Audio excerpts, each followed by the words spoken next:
চিত্তে ও আজকের এই মহতি পুণ্যময় অষ্টবেশকার সঙ্গদান এই পুণ্যময় অনুষ্ঠানে উপস্থিত আমাদের পরম পুণ্যপুরুষ সাধারণানন্দ মহাতের ও বনভান্তের প্রিয় শিষ্য, যিনি ত্রিপিটকের 8টি গ্রন্থ অনুবাদ করেছেন, একজন নীরব পণ্ডিত ভিক্ষু ব্যক্তিত্ব।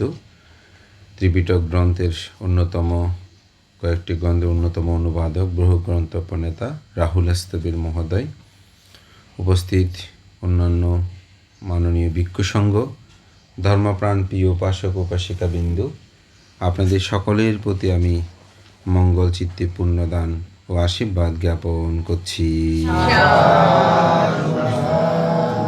তো বিশেষ করে আজকে আমাদের শ্রদ্ধাবতী উপাসিকা বিদর্শন সাধিকা গীতা বড়ুয়ার পরিবার আজকে এই মহতি পূর্ণমী অনুষ্ঠান, ওনার সে পরম প্রয়াত রবীন্দ্রলাল বাবু সহ স্বদেশ পড়ুয়া তাদের মঙ্গল হিত কামনায় এই পূর্ণমী অনুষ্ঠানের আয়োজন করেছেন। ধর্মপ্রাণ প্রিয় উপাসক উপাসিকা বিন্দু, দান করতেও প্রজ্ঞার প্রয়োজন হয়। এই জন্য বুদ্ধ বলছেন, বিচে দানাং দাথাব্যাং ইয়াথা দিন্নাং মহাপ্পানাং। বিচার করে দান করলে সে দান ফলটা হয় বেশি। বুদ্ধের সময়কালে যখন বুদ্ধ এই জগতে বিদ্যমান ছিলেন, তার দেহকায় বিদ্যমান ছিল, তখন বিশাখা প্রমুখ অনেক উপাসক উপাসিকা, অনাথপেনিক শ্রেষ্ঠী, রাজা প্রসেনজিৎ এবং বহুজন বুদ্ধের ধর্মদেশনা শ্রবণ করতে বিহারে আসত। তো একদিন বিশাখা এসেছেন ধর্ম শ্রবণ করতে। তো ধর্ম শ্রবণের সময় প্রসাদনী দ্রব্য ব্যবহার করা বিধিও নয়। ওই জন্য তার একটা মহালতা প্রসাদন ছিল, স্বর্ণ অলঙ্কার। এটা তিনি বিহারের এক পাশে খুলে রেখে দিয়েছেন। এখন ধর্মদেশনা যখন শেষ হয়, উনি যথাভাবে বাড়ি ফিরে যাচ্ছেন। অর্ধপথে এটা তার মনে পড়ল যে আমি মহালতার প্রসাদনটা তো আনি নেই। তখন তার দাসী, যিনি সেবক ছিলেন, তাকে বলল, সেবিকা ছিল, যাও আমার মহালতা প্রসাদনটা নিয়ে আসো। তো সে আস্তে আস্তে ইতিমধ্যে বিহারে মহালতা প্রসাদনটা বুদ্ধ দেখলেন। সবাই যখন চলে গেছে, তখন বুদ্ধ বলছেন যে, আনন্দ, এই স্বর্ণ অলঙ্কারটা তো কার? অবশ্যই বিশাখার। কারণ বুদ্ধের সময়কালে এই মহালতা প্রসাদন কিন্তু লাভ করেছিল 3 জন ব্যক্তি। তো যারা অতীত জন্মান্তরের আজকে যে অষ্টপুরস্কার দান করছেন, এই অষ্টপুরস্কারের দানের ফল থাকে, তারা এই ভিক্ষু, ভিক্ষু বলে ঋদ্ধিময় পাত্র চিবর তারা লাভ করত। এটা হচ্ছে অষ্টপুরস্কারের দানের ফল। আর যাদের মধ্যে অষ্টপুরস্কারের দানের ফল থাকতো না, তারা চিবর এবং অষ্টপুরস্কার সংগ্রহ করে ওনাদেরকে প্রভুজি উপসম্পদা গ্রহণ করতে হতো। তো এটা হচ্ছে অষ্টপুরস্কারের দানের ফল, যে যারা এই ভিক্ষু বলে ঋদ্ধিময় পাত্র চিবর লাভ করে। যদি কোনো নারী তিনি প্রভুজি ধর্ম বা ভিক্ষুণী না হয়, তাহলে তিনি মহালতা প্রসাদন নামক একটি অত্যন্ত গুরুত্বপূর্ণ, এবং এটার মূল্য হচ্ছে 9 কোটি স্বর্ণ মুদ্রা, এই সম্পদটা তিনি লাভ করেন। তো এটা যে বিশাখার, এটা নির্দিষ্ট। যেমন আমরা যদি কোনো বিশেষ একটা স্বর্ণ অলঙ্কার কারো কাছে থাকে, তো এটা তো সবাই জানবে এটা কার। তো সবাই বুঝতে পারলো, বা বুদ্ধ এটা বুঝতে পারলেন এটা বিশাখার। তো এখন বিহারে তো কতজন আসে, কেউ যদি এটা নিয়ে যায়, তাই আনন্দস্থবীর সেটা নিয়ে এক পাশে, অর্থাৎ ওনার আন্ডার এটা তিনি গচ্ছিত করে রাখলেন। এখন বিশাখার সেবিকা আসছে বিহারে, এসে যে স্থানে এই মহালতা প্রসাদনটা থাকার কথা ওখানে নাই। তো আনন্দ ভান্তের কাছে গেল। আনন্দ ভান্তে গিয়ে জিজ্ঞেস, ভান্তে, আপনি বিশাখা মাতার মহালতা প্রসাদনটা কি দেখেছেন? বলছে, হ্যাঁ হ্যাঁ, এটা তো আমি এক্ষুনি সরিয়ে রেখেছি, এটা বিশাখা মা এটা ফেলে গিয়েছেন, এখন এখানে কতজন আসে, কে নিয়ে যায়, তো এই জন্য আমি এটা ফেলে গচ্ছিত করে রেখেছি। তো বলছে, ভান্তে, যখন আনন্দ এটা দিতে যাচ্ছে, বলছে, না ভান্তে, আমি একটু পরে আসবো, আপনার কাছে এটা থাক। এটা বলে সেই চলে গেল। গিয়ে বিশাখা মাতাকে বলল যে বিশাখা মাতা, এখন মহারতার প্রসাধনটা আছে, কিন্তু এটা আনন্দস্থবির, এটা উনি গচ্ছিত করে রেখেছেন, তো আমি এটা নিয়ে আসিনি। তখন বিশাখা বলে, হ্যাঁ ঠিক করেছো, তুমি নিয়ে আসোনি, খুব ভালো করেছো। তখন তিনি ফিরে আসলেন, বিহারে আসলেন। তো বিহারে এসে আনন্দস্থবির যখন মহালতা প্রসাদটা বের করে দিলেন, বলে, ভান্তে, আমি এই মহালতা প্রসাদনটা আপনাকে দান করতে চাই। যেহেতু আপনি এটা স্পর্শ করেছেন, সুতরাং এটা আমি ব্যবহার করতে পারবো না। দেখেন কীরকম। আর আমরা বিহারের সম্পদ মানুষে অনেকে খেতে চাই, নিতে চাই না, হ্যাঁ। আর এটা শুধু স্পর্শ করেছে যেহেতু এটা বিশাখার স্বর্ণ অলঙ্কারটা আনন্দস্থিবে স্পর্শ করেছে, সুতরাং এটা আমি আর ব্যবহার করতে পারবো না। তখন তিনি বলছেন, ভান্তে, এটা আমি আপনাকে দান করতে চাই।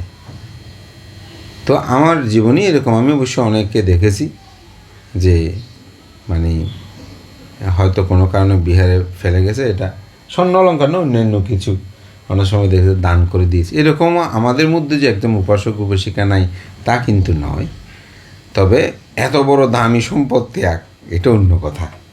তো বিশাখা বলছে যে এটা আমি গ্রহণ করতে, আমি আর নেব না, আমি আপনাকে দান করতে চাই। তখন আনন্দ বললেন, তথাগত বুদ্ধির তো বিনয় আছে, ভিক্ষু সংঘরা অলঙ্কার গ্রহণ করতে, স্বর্ণ অলঙ্কার গ্রহণ করতে পারে না। যে আপনারা যখন শ্রমণ হয়, যেমন জাতা রূপা রাজাতা পাঠিজ্ঞাহানা বেরামানি শিক্ষাপদাং সমাধি আমরা বলি না, সেখানে টাকা সোনা রূপা এগুলো গ্রহণ বিধিও নয়, নিয়ম নয়। তখন বিশাখার এই কথা শুনে তিনি বললেন, ভান্তে, এটা আমি কী করতে পারি?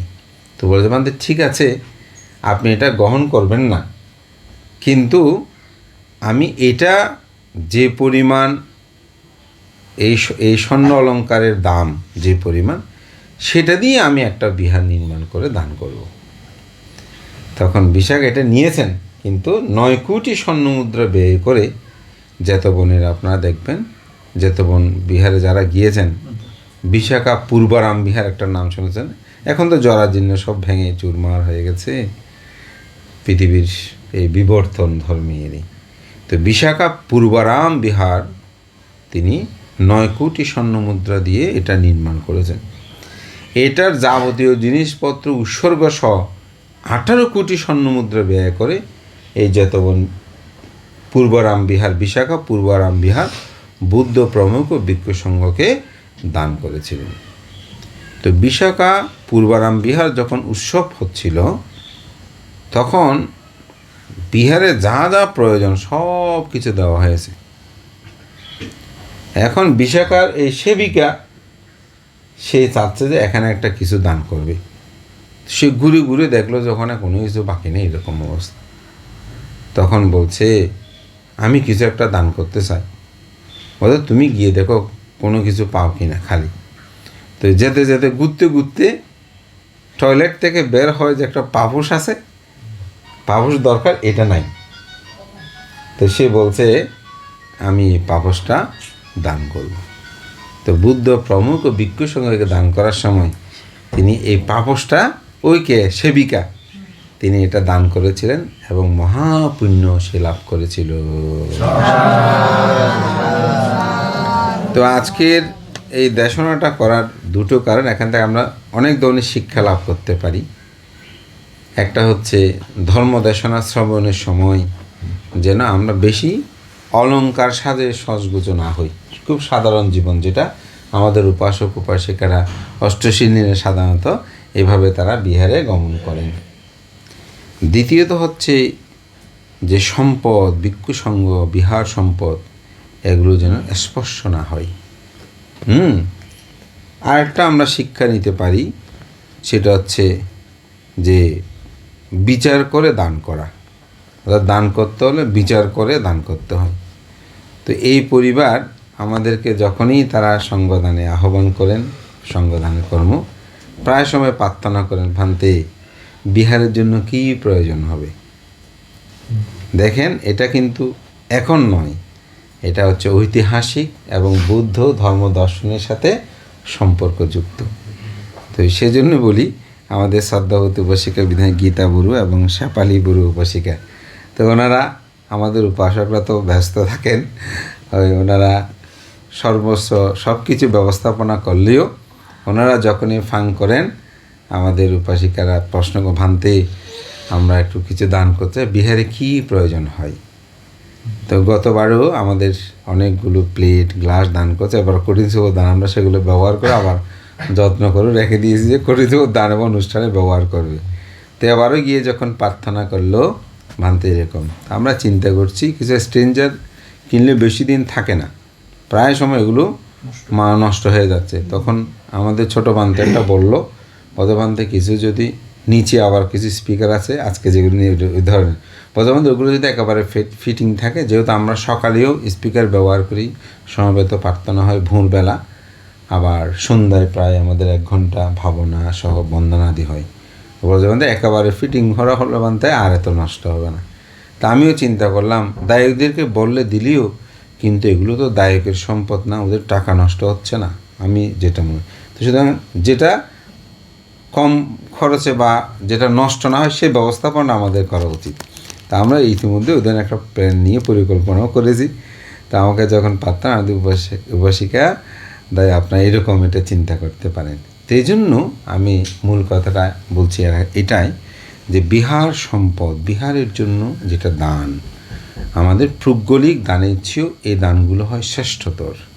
তো আমি মনে করি এই যে বিশাখা পূর্বারাম বিহারে সামান্য বলা যায় না একটা পাপোশ, সে দান করে যদি এত মহাপুণ্যের অধিকারী হয়, তাহলে আমাদেরও সেই আদর্শ শিক্ষাগুলো দরকার।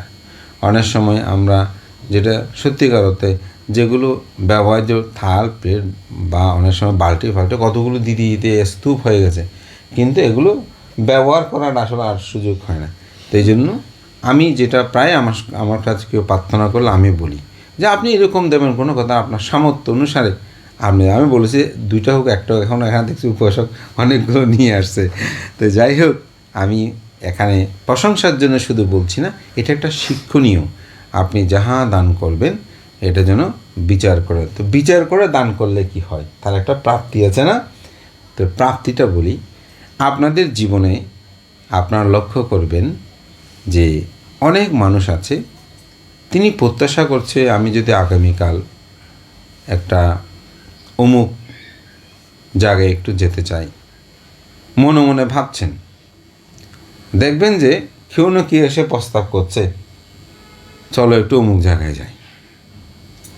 এরকম কিছু জিনিস আমরা অনেকটা কাকতালীয় বলি, আসলে এটা কাকতালীয়, এটা পুণ্যের একটা প্রভাব। অনেক সময় আপনার ইচ্ছে হচ্ছে আমি এই জিনিসটা খাবো, আপনি বলেন নাই, কিন্তু আমাদের উপাসক নিয়ে এসেছেন।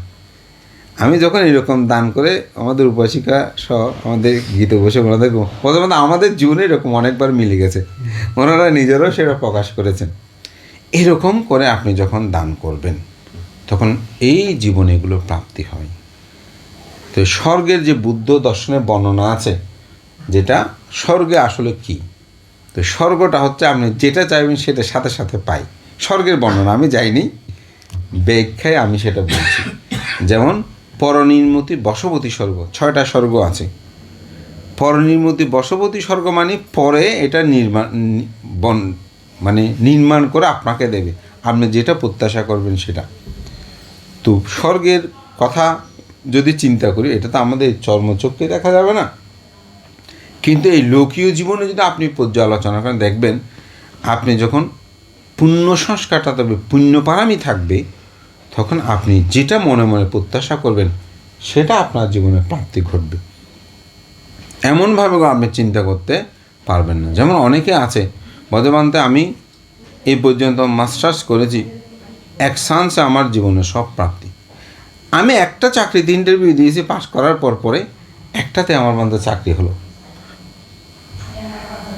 এই মানে ওনার পুরো জীবনটাই এ প্রথম যেটাতে তিনি হাত দিয়েছেন সেটা। বর্তমানে আমি একটা জায়গা দেখতে গেছি, প্রথম জায়গা দেখে প্রথম জায়গাটা নিয়ে প্রথম বাড়িটা করেছি। তো মেয়ে দেখতে এসেছি আপনার বসিকাকে বিয়ে করার সময় আমি প্রথম একজনকে দেখেছি, এটা আমার জীবনে। কেন এটা হচ্ছে বিচার করে দান করা পুণ্য, অর্থাৎ পুণ্য সংস্কার থাকলে আপনি আর কিছু কিছু ক্ষেত্রে দেখবেন মানে বারবার করবেন, একটা সময় হয় আমাদের চিত্ত যে দান করার সময় দোদুল্যমানতা থাকে, এটা করব এটা করব এটা করব, তারপর আমরা একসময় সিদ্ধান্তটা নিই। তো কর্মের সাথে আসলে জীবনের সমগ্র প্রাপ্তির সম্পর্ক বিদ্যমান। এখানে বুদ্ধ, গড, প্রভু কেউ এটা দেয় না, কেউ দিচ্ছে না তা নয়, এটা আপনার কর্মে। আপনি বুদ্ধ ধর্মটা এমন একটি ধর্ম যেটা আপনি যা পাচ্ছেন এটা আপনার কর্ম, আপনি যা দুঃখ পাচ্ছেন সেটাও আপনার কর্ম। এখানে কারো উপর কেউ কিন্তু নিয়ন্ত্রিত নয়। এই জন্য পুণ্য পারামি শক্তি এটা এমন। বুদ্ধের সময়কালে এরকম অনেক অসংখ্য, একজন সেই মাতৃগর্ভ থেকে ভূমিষ্ঠ হওয়ার পর থেকে যা পেত, যা চাইতো সে তা পেত। তো একদিন সে এক বন্ধুদের সাথে বসে খেলা করছে, তাই খেলতে খেলতে তার খিদে লেগেছে। তার সেবককে বলতেছে যে সেও ষষ্ঠী পুত্র ছিল, বলে যে যাও মাকে গিয়ে বলো অমুক জিনিসটা দিতে। তো মা অমুক জিনিসটা পাঠিয়েছে, বন্ধুদের সাথে খাচ্ছে ও বসে, তা বলে আমার জন্য মাকে বলবে পিঠা দিতে। তো এখন পিঠার জন্য পাঠিয়েছে, একটু সংক্ষেপে বলছি, আর মাঝখানে আরও অনেক দেওয়া নেওয়া আছে। তো এখন মা পিঠা পাঠালো, বলে যে না মানে আরও পিঠা দিতে বলে। এখন মা ওই দিন পিঠা তৈরি করে, বলে যে পিঠা নাই। এখন ছেলেটা আসলে নাই কি জিনিস জানে না, কারণ জীবনে যে সে যা চেয়েছে তা সেই পেয়েছে। আমাদের মধ্যে অনেক আছে না, অনেক মানে ধনসম্পদশালী বা অনেক মা বাবা আছে, ছেলে মেয়েদেরকে না বলতে কোনো কিছু নেই। তো এইভাবে তাকে না বলতে কিছু নাই। তো এখন আবার বলে যে মা বলেছে নাই, আপনি যা চেয়েছেন পিঠা নাই, বলে যে না নাই পিঠা দিতে বলো। তো এখন মা চিন্তা করতো আমার ছেলে তো নাই শব্দটা জানে না, তো একটা কড়াইয়ার ঢাকনা দিয়ে এখন তাকে পাঠালো নাই শব্দটা বোঝানোর জন্য যে উল্টালে অনেক কিছু পাবে না। এখন যখনই কড়াইয়ার ঢাকনা সব নিয়ে আসছে, বলে যে আমরা মা পাঠিয়েছেন এখানে কি নাই। তো ঢাকনা খুলে দেখে ওখানে পিঠা। এই পিঠাগুলো তিনি সবাইকে বিতরণ করে খেলেন। অন্যান্য সময় যে পিঠা, এগুলো কিন্তু তার চেয়ে অনেক বেশি সুস্বাদু পিঠা। এখন বাড়িতে গিয়ে মাকে বলছে মা আমাকে নাই পিঠা দাও, এটা এত স্বাদ হয়েছে, তুমি আগে এইরকম পিঠা আমাকে দাওনি কেন? বলছে আমি তো তোমাকে পিঠা দিই নাই, আমার ছেলে বলে কি। এখন তিনি অবাক হয়ে গেলেন। তো আসলে মূলত এই ছেলেটি অতীত জন্মে এক পাচ্ছেকা বুদ্ধকে তিনি পিঠা দান করেছিলেন।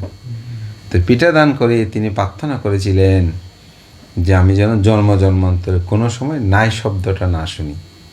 ওই যে কর্মের ফল, এটি সেই জন্ম জন্মান্তরে এভাবে ফল লাভ করেছে। পরবর্তীতে সে একজন বিখ্যাত অরহৎ ভিক্ষু হয়েছে। আমি বলছি এটা এই জন্য একটা গাথা ভাষণ করেছি, পুয়ংসু পুরিস কায়রা কায়রা থেনা পুনা পুনাং থাম্হি সন্দা খাইরাতা সুখ পুঁয়াশ্রেয়। আমাদের জীবনে সুখের একমাত্র উৎস হচ্ছে পুণ্য। তো পুণ্যটা কি? পুণ্য হচ্ছে ভালো কাজ, ভালো চিন্তা। আপনি সবসময় মনটাকে ভালো রাখবেন, মনে করবেন আপনার পুণ্য হচ্ছে। আপনার মন খারাপ মানে কারো ক্ষতি চিন্তা করছেন, নিজের ক্ষতি চিন্তা করছেন, কারো ক্ষতিতে খুশি হচ্ছেন, মনে করবেন আপনি পাপ করছেন। পুণ্যটা কোনো গাছে বাসে না। আমাদের অনেকে বানতে আমার তো টাকা পয়সা নাই, কীভাবে পুণ্য করব। তা আমি ওনাদেরকে বলি আপনি তো পুণ্য করার শুধু কারো বেশি আছে, বর্তমানে কীভাবে? আমি বললাম আপনি শীল পালন করবেন। যদি পঞ্চশীল পালন করেন, এই দানীয় দ্রব্য যত আছে এগুলোর চেয়ে শ্রেষ্ঠ দান। আপনি যদি পঞ্চশীল পালন করেন, আজকে এখানে যত দানীয় দ্রব্য আছে এগুলোর চেয়েও শ্রেষ্ঠ দান হবে। এর চেয়েও আরও শ্রেষ্ঠ দান আপনি যদি ভাবনা করেন, ওই শিলের চেয়েও আরও কি শ্রেষ্ঠ। তবে এই তিনটা এমনভাবে জড়িত, একটাকে বাদ দিয়ে আর একটা হয় না। অর্থাৎ যেমন সিদ্ধার্থকে বাদ দিলে বুদ্ধ আসে না, আপনি সিদ্ধার্থকে বাদ দিলে বুদ্ধ পাবেন না। তো বুদ্ধ, সিদ্ধার্থ ভিন্ন কিন্তু একে অপরের পরিপূরক। ঠিক অনুরূপভাবে আমাদের জীবন দানশীল ভাবনা এগুলো ভিন্ন ভিন্ন কিন্তু একটার সাথে একটা সম্পর্ক যুক্ত। এই জন্য পুণ্যকর্মটা আমাদের জীবনে সবচেয়ে বেশি। কেন পুণ্য করবেন? কী কারণে করবেন? এ বাড়ি ঘর বিল্ডিং এগুলোর জন্য? এগুলো পাওয়ার কথা তো এত কম বলেছি, কিন্তু এগুলোর জন্য আমরা পুণ্য করব না। আমরা পুণ্য করব কী জন্য? দুঃখ থেকে মুক্তি লাভ করে নির্বাণের জন্য। খুব ভালো বলেছেন। নির্বাণ। কেন নির্বাণ চাইব? কারণ অর্থ, বৃত্ত, টাকা পয়সা, ধন দৌলত এগুলো আমাকে 8টি দুঃখ থেকে মুক্তি দিতে পারবে না। 8টি দুঃখ কি? পৃথিবীর সমগ্র দুঃখকে 8টি জায়গায় নিয়ে এসেছেন। জন্ম দুঃখ, জরা দুঃখ, ব্যাধি দুঃখ, মরণ দুঃখ, অপ্রিয় সংযোগ দুঃখ, প্রিয় বিয়োগ দুঃখ, স্ফীত বস্তু অলাভ দুঃখ, অর্থাৎ যাহা চায় না তাহা না পাওয়ার দুঃখ। এটা বলে স্ফীত বস্তু অলাভ দুঃখ। সংক্ষেপে পঞ্চোপাদান স্কন্ধ দুঃখ। এখানে আমাদের মধ্যে কেউ আমরা বেশি জ্ঞানী, কেউ কম জ্ঞানী, কেউ বেশি সুন্দর, কেউ কম সুন্দর, না কেউ বেশি অর্থবিত্তশালী আর কেউ টাকা পয়সা একটু কম আছে। এই ধরনের আমরা আছি না? বলুন তো, এখানে আমাদের মধ্যে 8টি দুঃখ সবার মধ্যে আছে কি না? যদি আপনারা অরহৎ না হন তাহলে সবার মধ্যে কি আছে? এই দুঃখ আছে। তাহলে এই দুঃখ কিন্তু ধনী গরিব কাউকে ছাড়ে না। এই দুঃখগুলো সমানভাবে সকল মানুষের মধ্যে আছে। তো বুদ্ধ বলছেন এই দুঃখের কারণ হচ্ছে তৃষ্ণা, আকাঙ্ক্ষা, অবিদ্যা। যত আকাঙ্ক্ষা, যত তৃষ্ণা সেই। তো এখানে সুখী কে? এখানে সুখী হচ্ছে যার কাছে যত বেশি ত্যাগ, তৃষ্ণা কম, সে মানুষ তত বেশি সুখী। আর যার কাছে যত বেশি তৃষ্ণা, সে মানুষ তত বেশি দুঃখী। এখানে সুখী মানুষ যদি আমরা খুঁজি, সুখী মানুষ পাবেন যে কাকে? যিনি বলবেন যে আমার ভান্তে আমি সুখী। কেমন সুখী? ভান্তে আমার যা আছে এগুলো নিয়ে ভান্তে আমি খুশি আছি ভান্তে, আর বেশি কিছু চাই না ভান্তে।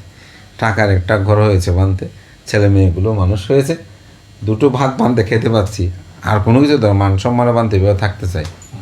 ওনার মতন সুখী কুটিপতিও নাই। কুটিপতি সে আরও কুটিপতি হতে চাই, ঠিক না? তো তাহলে সুখটা কোথায়?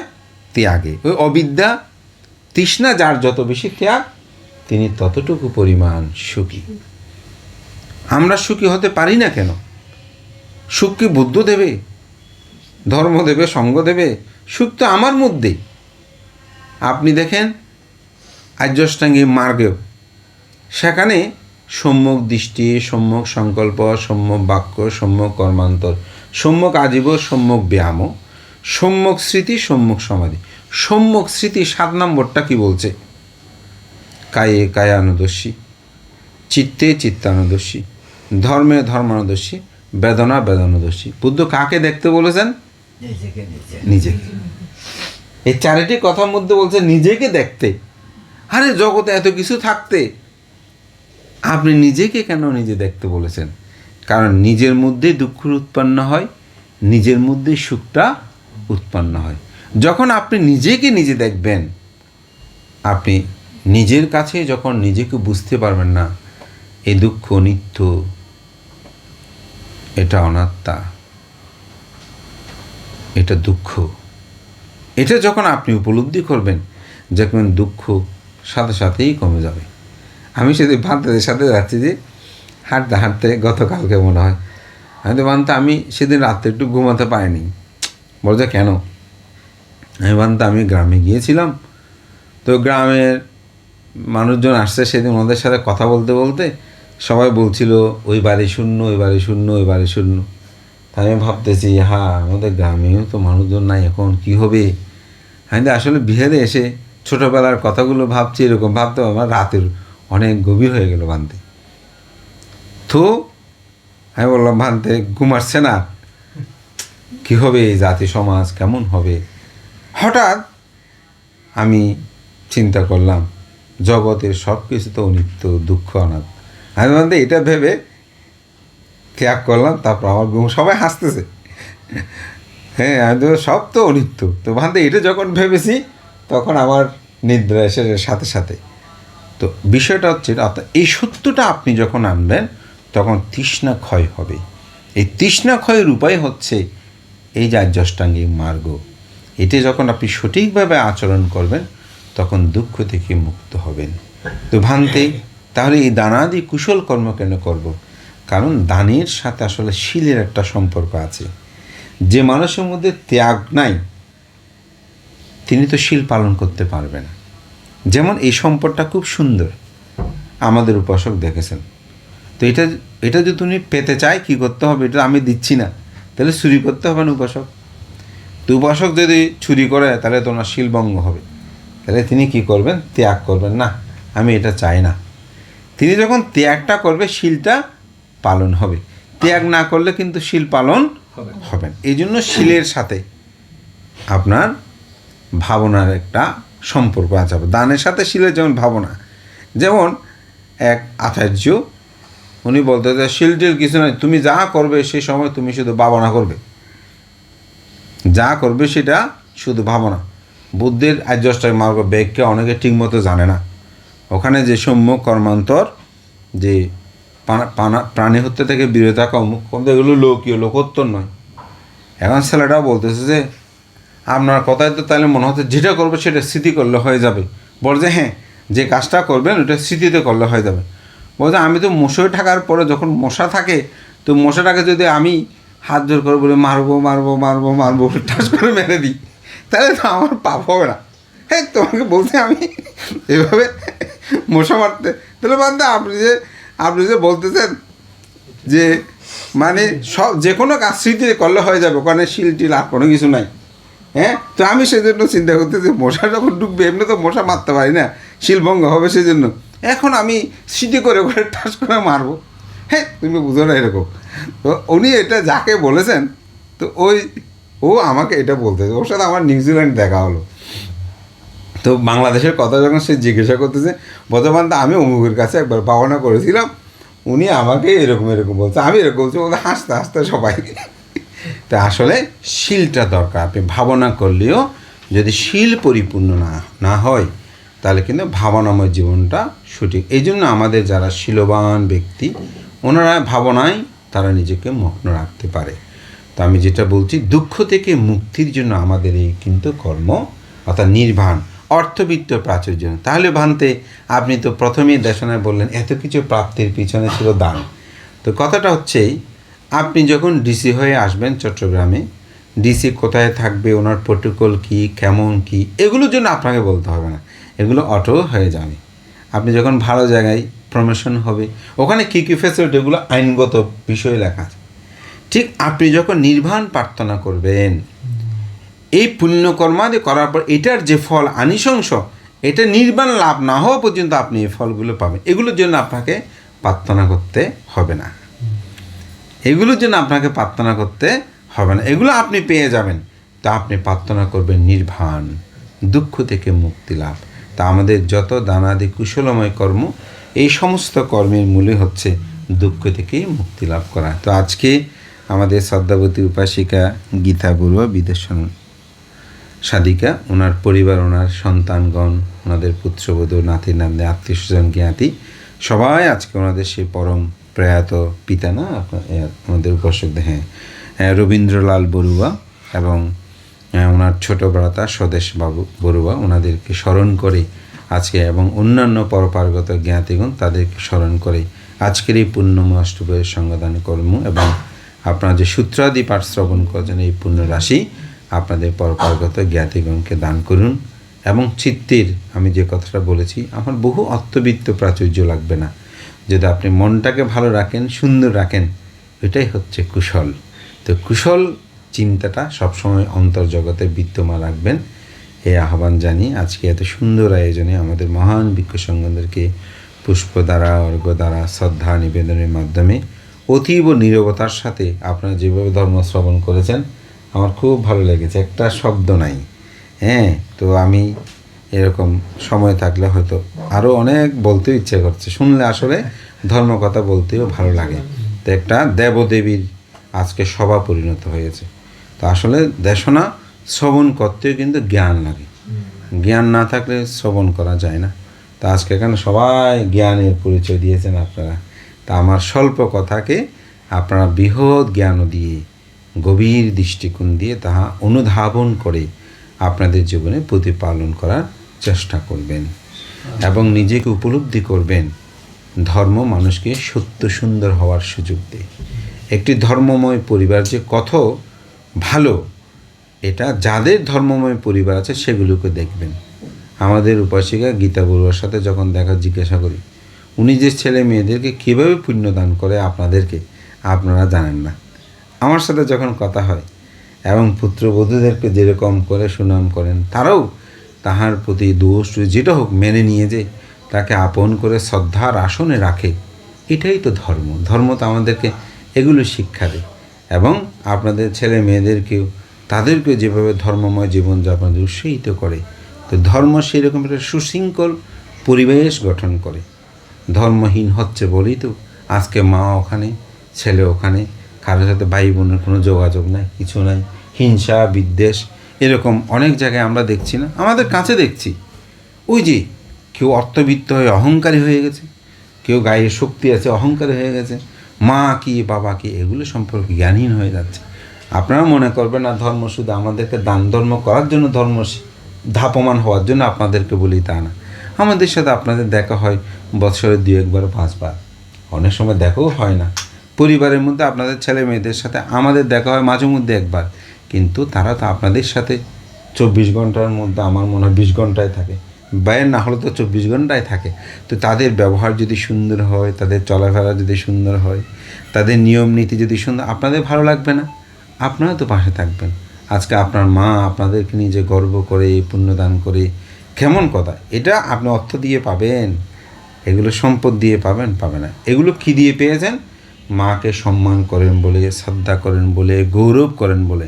তো সুতরাং আপনাদের পিতা না থাকলেও এই মাকে যেটা করছে এখানেই পুণ্য লাভ করবেন, এখানেই। এবং মনে করবেন ওনারা বলে কী হবে, বলুন না, কয়দিন বলবে, এই বলার মানুষ পাবে না। আমার গুরুভান্তে 40-50 জন বিজ্ঞ হয়েছে।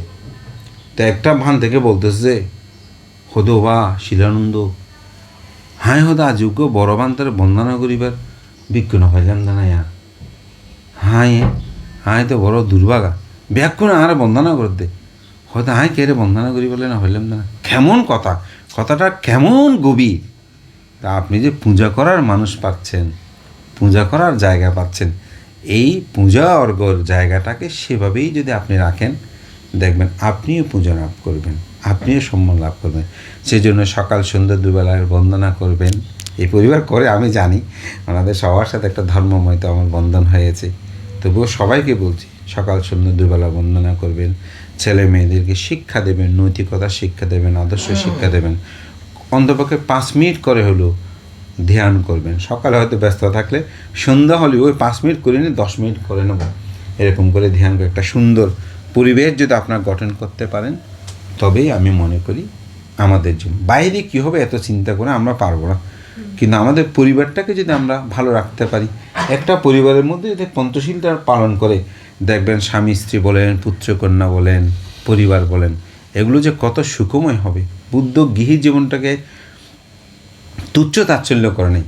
বুদ্ধ অঙ্গুত্রিকে 2 প্রকার সুখের কথা বলেছেন, একটা হচ্ছে লোকোত্তর সুখ, আর হচ্ছে লোকীয় সুখ। এই স্ত্রী পুত্র কন্যা ছেলে মেয়ে মা বাবা ভাই বোন ওদেরকে নিয়ে সুখ নাই, ওখানে সুখ আছে তো, ওইটা হচ্ছে লোকীয় সুখ।